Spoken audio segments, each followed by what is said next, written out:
Love is fickle. Results are not. People will stay loyal to results. I think part of the problem that we did was we gave you everything.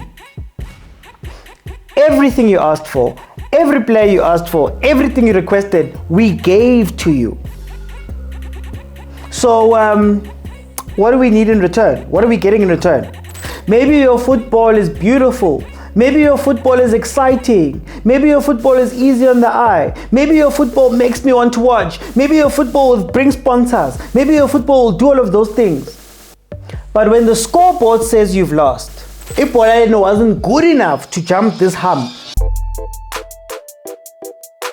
Welcome everybody to the George Mokoena podcast. My name is George Mokoena. I am your host, and this is a place where we have some important conversations to do with our football so that we can go out and maybe make it better. I'm doing this so that maybe we could spark some conversations within the comments, within your WhatsApp groups, within your friends groups, within your houses, wherever you are, so that we can grow this game that we love. Now, today I am alone, back to the old setup, but previously, the episode just before this one, I interviewed Jordaan, and we had an incredible conversations about all things to do with South African football. Again, he's one of the guys that have come in, and he was overseas. He's played for Wits, he's played for Mamelodi Sundowns, he's played for Chiefs. He was at Sundowns when Patrice Motsepe had just taken over Mamelodi Sundowns. We have some conversations around that. He was at Kaizer Chiefs, and he speaks towards the heaviness of a jersey, the heaviness of the responsibility of playing for Kaizer Chiefs, and what maybe some players are lacking, as well as his time overseas. The guys who always come home homesick. I ask him about him, and a bunch of other things. So please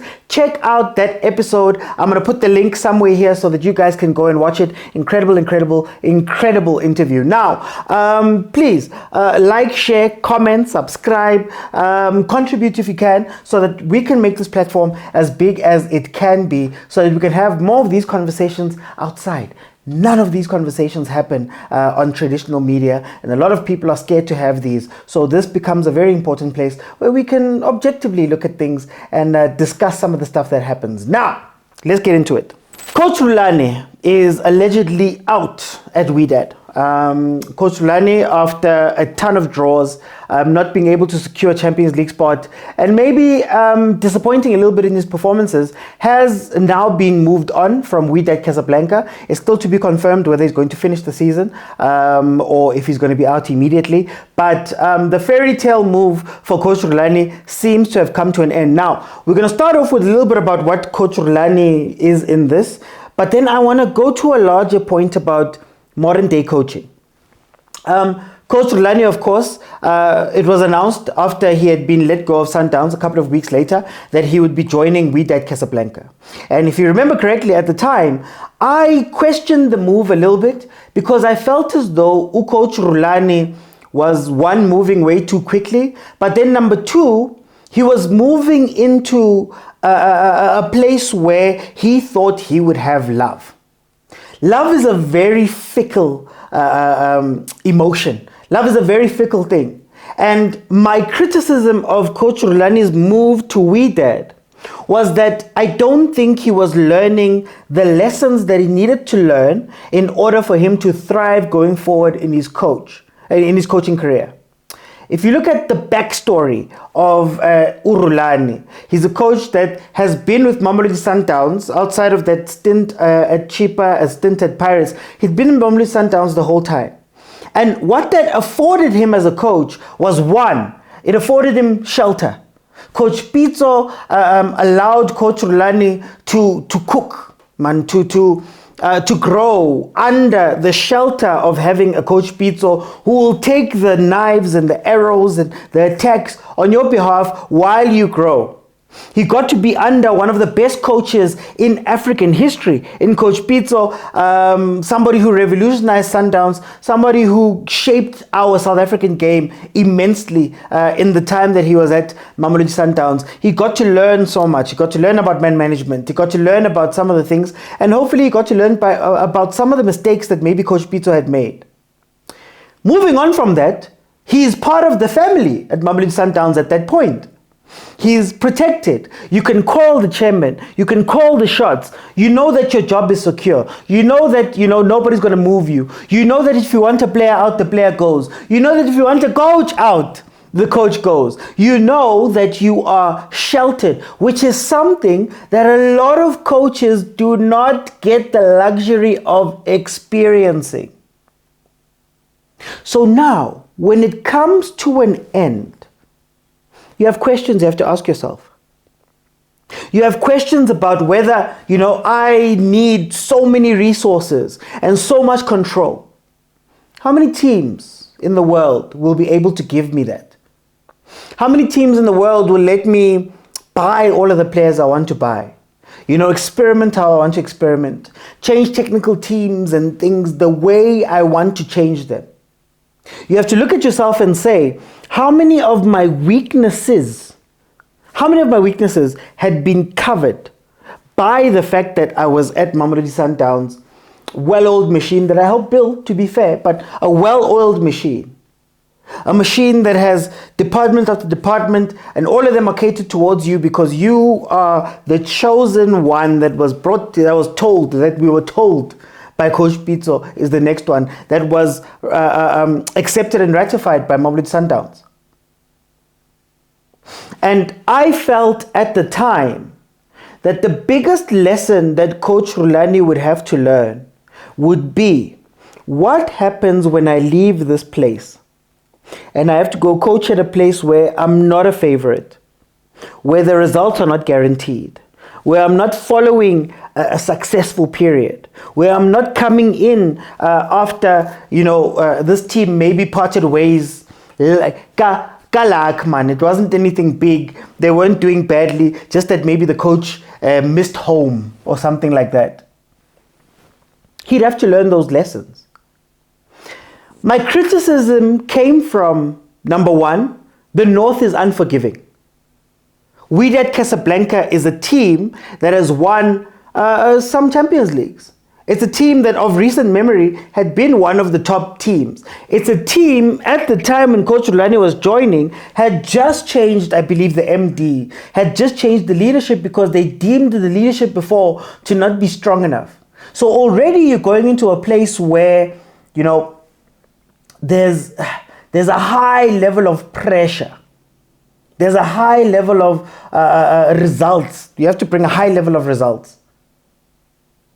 And I feel as though with all of that, my biggest thing about Coach Rulani going there was, if you remember, I believe the year prior, getting to Wydad, they gave him an ovation. He was standing in front of the fans, clapping with them, because they respected him. I think that was part of the process to try and lure him to go to Wydad, but there was a love, a joy that accompanied Coach Rulani.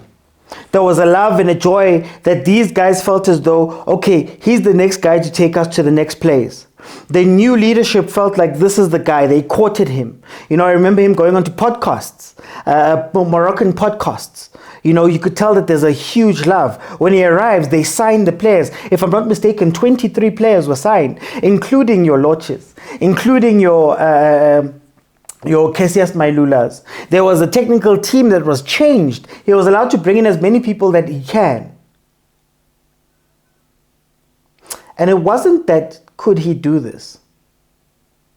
It was, are you trying to recreate the comforts of Mamelodi Sundowns? Are you trying to create in this new environment the type of love and patience, the type of commitment that Mamelodi Sundowns had to you in this space without having earned it? We already knew that the Wydad job is a tough job already. But what happens when you come in and the ceiling and the bar and the expectations have been raised all the way to the top because you are the star manager from South Africa. You play the best football in Africa. You coming with that pedigree that you're going to save a team. But the truth of the matter is that you won't have that kind of time. You won't have that kind of adoration. The adoration doesn't last. The best way to keep people on side is for you to get results. That's the best way you can pay back that team.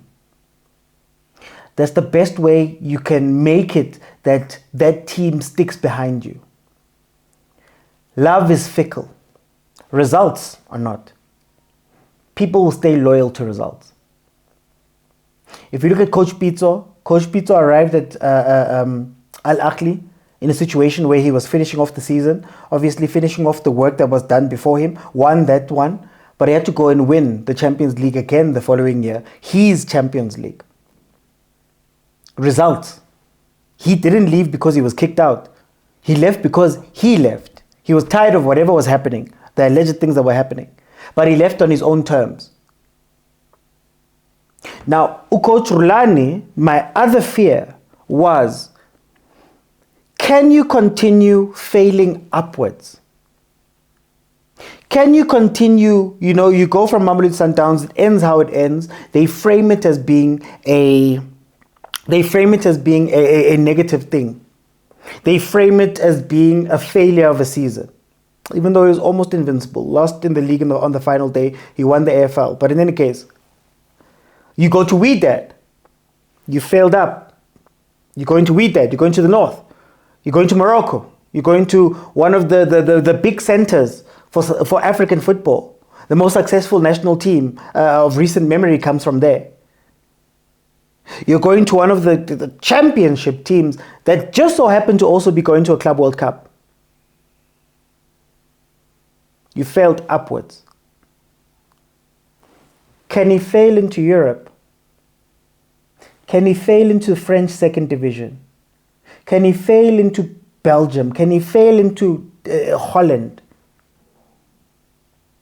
Netherlands, sorry. Can he fail into the Netherlands?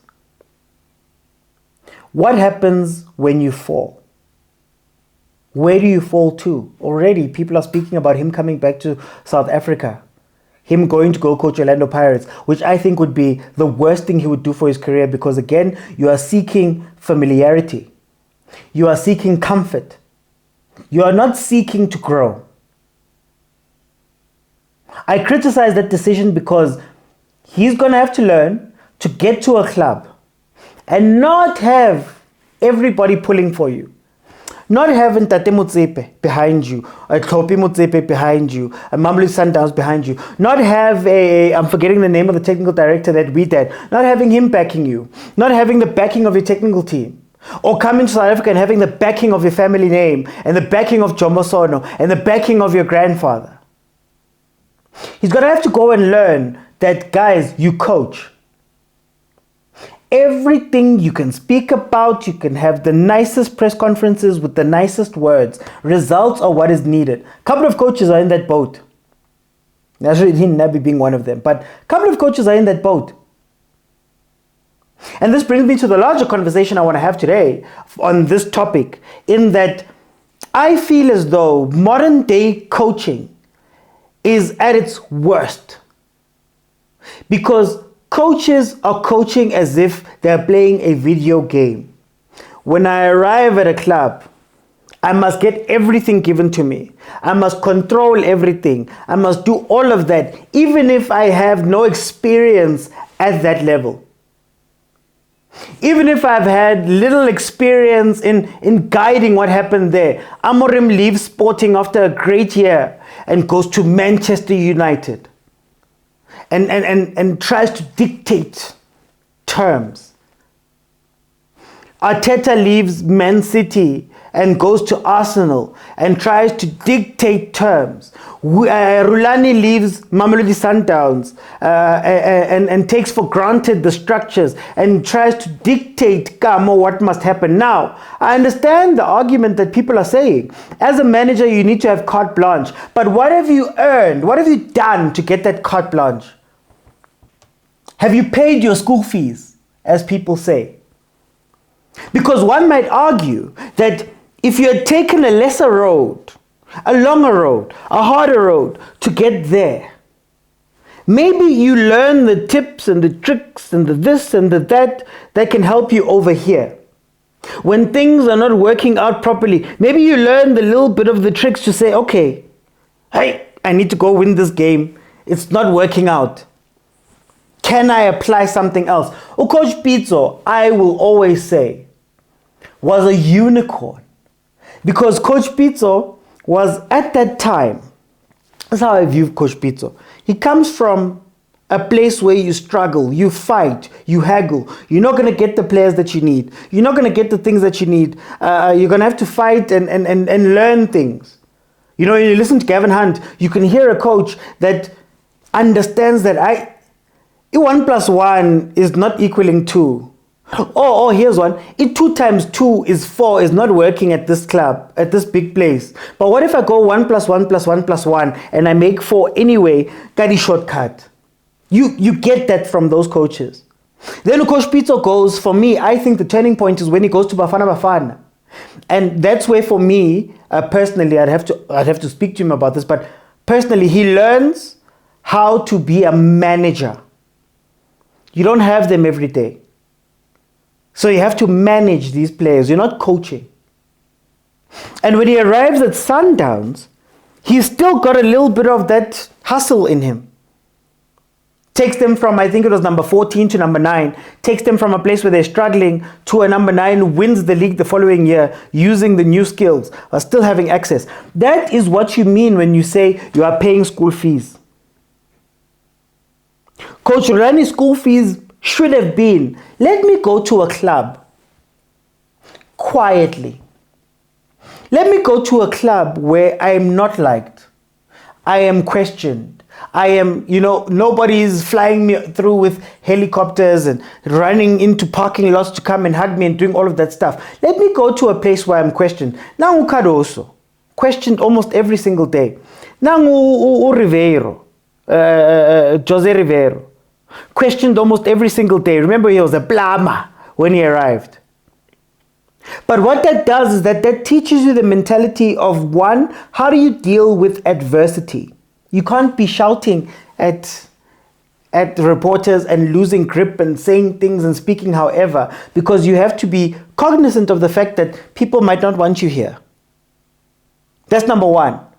But then number two, it puts you in a situation where all of your theory, all of your coaching, all of your tactics, all of these things goes out the window. They all go out the window. And nothing exists but the result that you need to get. And once you learn those skills, on top of your already apparent genius levels of coaching, and you can merge them, that's where you get an incredible coach.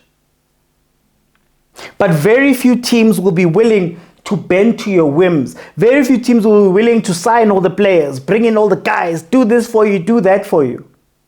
Very few teams will be willing to have the patience for you to learn things. I look at Mikel Arteta. He's 5 years into his process. It's now tipping over.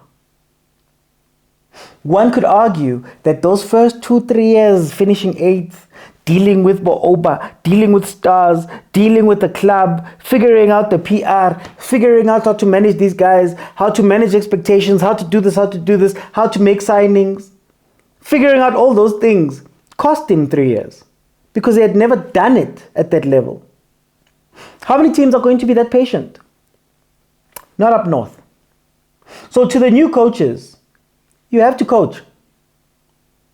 You can complain and tell us about the quality of your players and how you need different players and you need this and you need that and you need a transfer window and all of that. You can talk until you're blue in the face. Results. And maybe if you build from the other way around and say, I'm coming in unloved, I'm coming in with these resources, I'm coming in to coach these resources, I do well with them, then when they open up the well, when they open up the money, when they open up the tap, then I know that, okay, I've earned it. I think part of the problem that we did was we gave you everything. Everything you asked for, every player you asked for, everything you requested, we gave to you. So what do we need in return? What are we getting in return? And I think that's the learning curve. And that was my fear about him going to Wydad. Now, his next move is going to be crucial. His next move will decide whether Coach RULANI will be seen as one of the continent's greats, or just somebody who had a really great couple of years and fell off. The discussions that people are having about Coach Pitso right now. If I was RULANI, try your best to get into Europe somehow. Try your best to get into one of the top 5 leagues, even if it's the second division of the top 5 leagues, so that you can come in and start coaching there and start moving. Before that cachet, I think Coach RULANI was doing T4 football podcast and all of that stuff. I think he had a very big cachet to maybe get into one of those European countries, but it's diminishing. Is he difficult? Is he hard to work with? Does he deliver? Those are questions that are being asked right now. And those questions that are asked about Pitso. He found himself bouncing around to places. He shouldn't follow the footsteps of Coach Pitso. I love Coach Pitso, but he shouldn't follow the footsteps of Coach Pitso. Go and find your way. Go out into the world and realize again that you are an employee. You can become the manager, you can become the top dog, but start as employee. Fadlu Davids. How incredible is he doing at Simba, for example? Quietly took over that team. Quietly faced all the opposition. His history, all of that stuff. And he just kept bringing results after results after results after results. CAF Conference final right now. Pay your school fees. Okay, so I know I stopped the video a lot, and a lot of you are wondering, why are you asking for money? So I wanted to show you. I asked for money because I want to do more of this. Huh? But the truth of the matter is that it took over an hour in order just to render that shot. And it takes even longer when I'm doing my normal content because, guys, here's the unsung hero of the channel. And unfortunately, Shem, but the screen is broken. I have to use a second screen, and the performance is not up to it. So I'd really love to upgrade things like that. And when you look over here, this is what the setup looks like. Rehenga di patlo and rehenga di green screen, which is a reality of being a South African content creator. Also, this is what people think is my studio. It's actually my house. So if you still don't know that I'm doing all of this from my home, then I don't know. But that is essentially what I want to do. More of these cool things. But I need you guys to please help me out by donating 50 Rand or more into this account. You know, we're fighting for multi-choice. And multi-choice, but there is subscription models all over the place. And I'd love to give the biggest quality while also being able to pay my rent and do things like that. That is where your money is going. And I promise to give you only the best content that I can if you do throw something in. So I just wanted to show you guys what I want to do with your money. I want to take this South African football and fulfill my dream of taking it into the future. But thank you guys so much. Remember, this is the bank account that you deposit into. Get back into the video. The second thing that I want to speak about today, obviously we saw what happened on Friday. Mamelodi Sundowns makes it into the CAF Champions League final. Orlando Pirates gets knocked out. Now, I don't want to go too deeply into the games. I'm not going to touch on them with you. My reviews are available if you want to watch what I thought about the games. But I want to speak about something that has been a topic that has been floating around for the past few weeks. And I'm going to use the words that were used, that maybe you are losing your soul. That a club is sacrificing its soul to go and be successful. And is it worth it? I've got another YouTube channel, 3-Man Press, where we brought in Unkululeko Nkewu and we had this conversation with him. It's myself, Lindo Pep, Footballer Talefang, and then of course Unkululeko Nkewu was our guest for that day. 3-Man Press, check it out. I'll leave a link somewhere. And there was a point that I think a lot of people misunderstood as to what I was speaking about. Now, a lot of people, a lot of South Africans, we have an ego about our football. We have this belief that our football is better just for the sake of it looking better. We have an ego about the way we play. We are better than everybody else. But the truth, honestly speaking, is that we're not at the level. And that presents two opportunities for us of where to go. And this is where I was misunderstood. Number one, you can shortcut it. That's what works. Boring games, not exciting. Games where, we are questioning whether, what are we watching here? Boom, ba, beep, beep, beep, but that team is through. We're watching games. If you've ever watched an Ahly game, I always bring up these examples. If you've ever watched an Ahly game, it's not a clean game. It's not a dominant game. It's not a technical game. It's just about grit and holding on and not making the first mistake. And sometimes that looks like you go into a back five. Sometimes it looks like one shot on target that you take and you win. But you cannot deny that that is what has been successful. That is what has worked over and over and over again. Boma, 12 times. And that final, those two semifinals games on Friday showed us exactly this. Those two semi-final games showed us the rules of the CAF Champions League are immutable. They cannot be moved. He who makes the first mistake or the most mistakes gets knocked out. Usually, he who plays exciting football gets knocked out. Those guys that can take the one chance that they've been given, that can score using that one chance that has been given, that can take advantage of those mistakes, go through. And some might call it luck. You might look at that Mamelodi Sundowns versus Ahly game and say, oh, the player scored an own goal. Like Mvala did versus we did.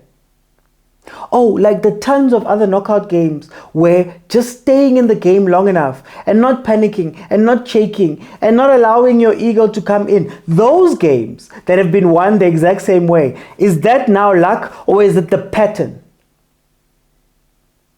You see, I've often said about Mamelodi Sundowns, just a little bit to the side. I've always said about Mamelodi Sundowns that Sundowns' problem in the CAF Champions League was never the play. It was never that you needed to change everything and you need to dominate and it's a chameleon today and it's a crocodile the next day and it's shusha the other day and it's whatever. All they needed to master was composure. Because that is all that happened. That is all that matters. Composure. Can you outlast the other teams? Can you look at the other team and not blink? Because that's how they were losing games. 2 or 3 chances, 2 or 3 goals, 2 or 3 knockouts. In comes Caruso, and they play an okay game. I think Ahly was more of the issue here, but they play an okay game. But they never waver. They never rush. They never shake. They play. And it comes down to decision making, which was incredible on Caruso's part. Doesn't matter if your starting lineup is bad. As long as you don't make mistakes inside, you stand a chance until the last minute. Which then contrasts with Orlando Pirates.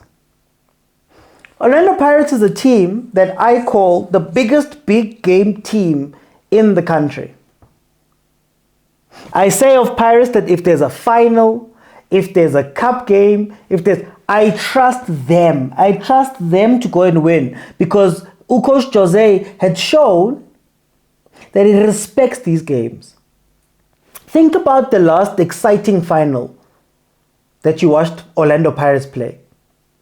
Think about 5 exciting games from this season where Pirates played exciting football. I can think of the 8-1 Moromo Gallants. I can think of the 4-1 loss to Sundowns. But for the most part, they've been chipping away, being defensively sound, fighting and suffering at the back, and then taking their 1 or 2 chances up top. I've told you guys about the attack at Pirates, which is not as fluid as we think it is. But what's nice about Pirates is that there's a lot of players that stand up and put their hands up when need be. That is the incredible thing and what has carried Pirates until the semi-final. Until they played versus Pyramids FC. And they decided that this match, we're going to make it exciting. We're going to go pound for pound. Back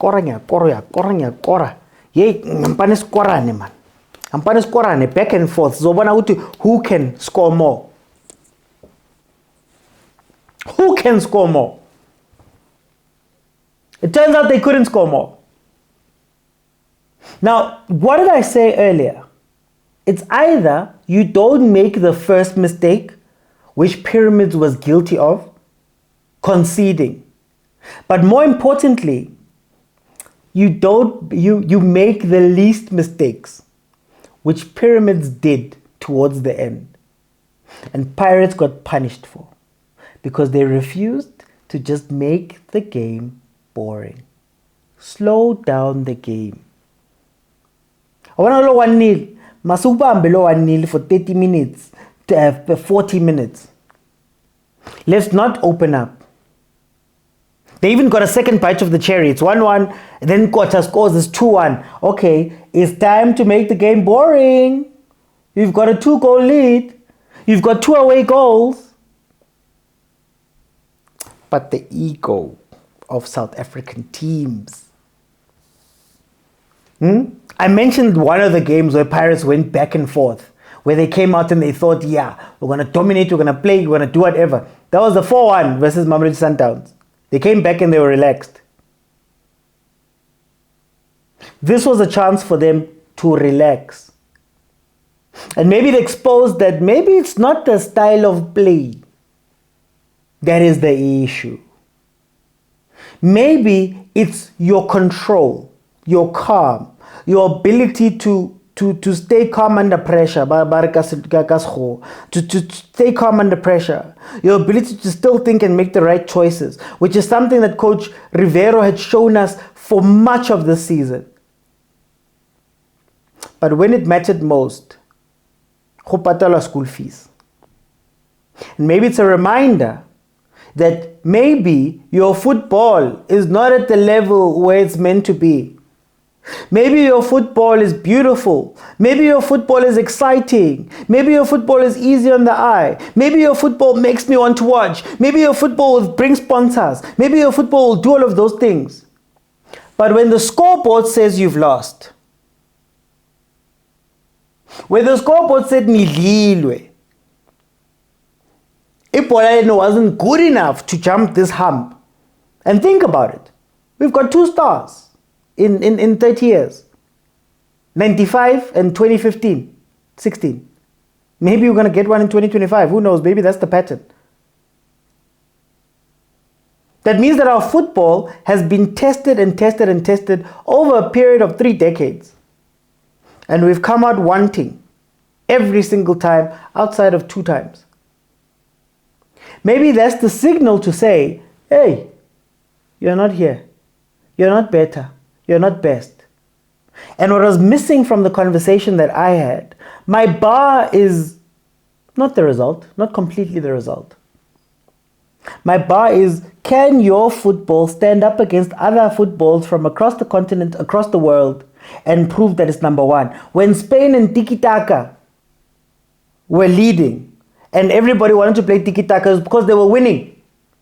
It's because Barcelona was doing years. I think they won a treble at some point during those years. They were doing years of results. We were Spain winning a World Cup sandwiched in between 2 Euros. The test for me is not that my eyes can The test for me is, Can I ngiyakhona ukujabula while watching it, ngijabule after a match when I look at the results? That's all that matters. When Ahly is celebrating title number 12, do you think that the Ahly fans are going, oh, but it was so ugly? No, they're going, yep, another year where our footballers won. And in saying that, it brings me to the last thing I want to speak about today.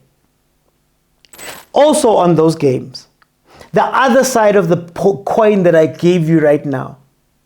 If one side is play the ugly football that has a track record and go win. Sundowns is in the final right now and go win. Play the ugly football that maybe doesn't look good but gets you results. Pirates got to the semi-finals playing that football. They've won finals playing that football. The other side of the coin is, can you polish your football well enough for it to go out and beat others? Can you be honest with yourself and say, okay, we want to play this football, but how do we make sure that that football is a winning football? Those two things don't have to be apart. And I think what a team that exemplifies this has to be the Pyramids team. High flying, high scoring, high tempo. They understand that this is their football. From minute 1 to minute 90, we can play at a high tempo.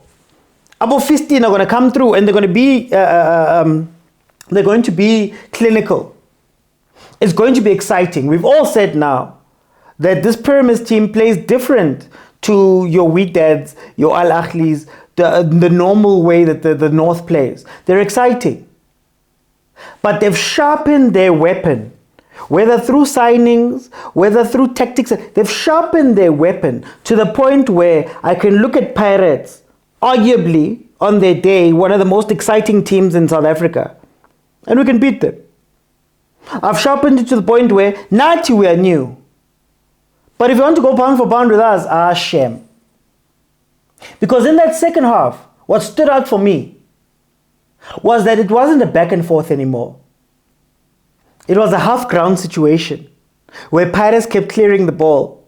And the big differentiator between Pyramids and Pirates in that game was that when Pyramids got the ball and they were going forward, you saw the moves, you saw the intent, you saw the final product, whether it's just putting the defense under pressure or getting that cross in. The moment Pirates got that ball back,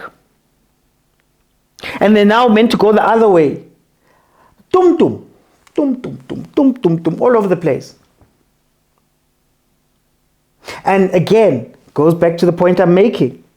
Have you sharpened your football down to the point where when the game gets like that, Pyramids knew what to do and they consistently did it, and they did it over and over and over again.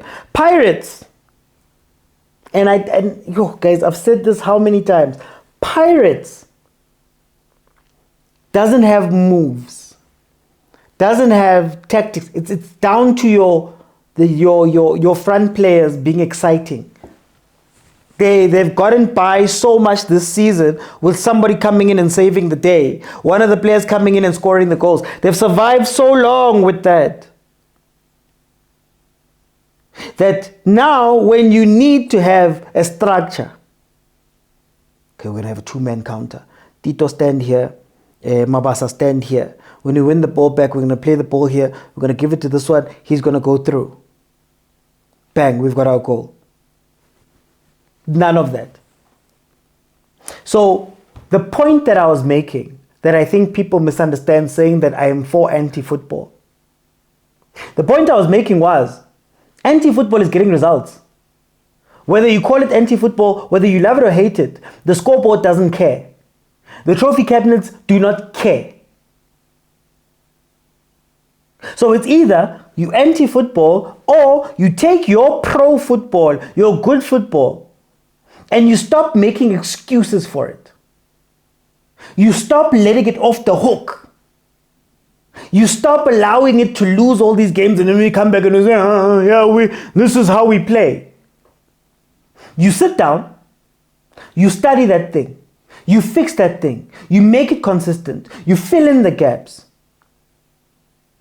You do the hard work so that that football can go win. Tiki-taka is not a losing philosophy.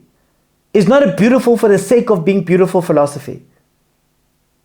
Abu Kaigen press, all of these things that we're seeing now, inverted, what, all of the trends that are happening in the world of football are not trends because they look great. They're trends because they are winning. That's the bar you should be aspiring to. That's the bar. It should look beautiful and it should get results. You can't have one or the other, because that's where we die as South Africans. I did a video a long time ago where I spoke about this. And I said, part of the problem we're having with the youth is that the youth is talented. But we all know that talent is not the only thing you need to have to go forward and do something big. You have to now take that talent and you add some things to it. I always use the example of varsity. If you've been to varsity, you know the truth. I went for accounting. To do accounting. I wanted to be a CA. I wanted to study to be a CA. And I got there, and if you're in BCom, they made you do philosophy for your thinking. They made you do probabilities. They made you do all of these stats, what, in order to give you a holistic thing at the end. Because maybe your thinking is not up to par. Your reasoning is not up to par. Maybe you know the CPJ and the CRJ and the DJ and the CJ and checks and balances, the checks and debits and all of those things. You know all of that stuff. Credits and debits. You know all of that stuff. But I put a problem in front of you and you can't solve it. I know Mfukeng Yababa. It's hot. It's amazing. Great talent. Oh, but now I've put a certain thing in front of him. Where's the Mfukeng that we know? Because we've skipped the hard work of taking that talent and refining it. Taking that talent and adding things on it. Taking the talent and adding the boring things on top. We need to take our football that we love and all of that stuff. We need to take our football and add on top of it. Add on top of it some of the boring bits, some of the lesser things, so that it can be a whole thing. So that when it's time to go pound for pound with pyramids, who have taken some time to refine their stuff, who have taken some time to get their things right, who have taken some time to think about some tactics and moves, when you go up against them, you don't lose. We've got to put aside the ego. Look at the facts. Go back to the drawing board. Look at the facts. Go back and put in the work. Look at the facts.